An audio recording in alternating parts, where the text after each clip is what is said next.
కొన్ని వేల ఏళ్ల క్రితం భూమిపై కదలాడిన అద్భుతాలు డైనోసార్లు. వాటి ఎత్తు, రూపం, అలవాట్లు అన్నీ వింతగానే అనిపిస్తాయి ఇప్పటి జనానికి. అందుకే వాటిపై తీసిని సినిమాలు సూపర్ హిట్ అయ్యాయి. అవి భౌతికంగా అంతరించిపోయిన వాటి తాలూకు శిలాజాలు భూమి పొరలపై ఇంకా నిక్షిప్తమయ్యే ఉన్నాయి. అలాంటివి అప్పుడప్పుడు బయటపడుతూ ఆశ్చర్యానికి గురిచేస్తూ ఉంటాయి. అలా డైనోసార్లలో అరుదైన జాతి అయిన యూబ్రోన్స్ గ్లెనెరోన్సెసిస్ థెరోపాడ్ డైనోసార్ల తాలూకు శిలాజాలు రాజస్థాన్లోని జైసల్మేర్లో బయటపడ్డాయి. దాదాపు 15 కోట్ల ఏళ్ల క్రితం ఇవి బతికినట్టు తెలుస్తోంది.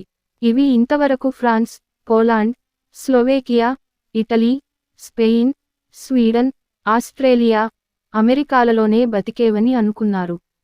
ఇండియాలో ఇవి బతికేవని ఇప్పుడు తాజాగా బయటపడిన శిలాజాల ద్వారా తెలిసింది. వాటి అడుగు గుర్తులు పురాతన రాళ్లపై దొరికాయి.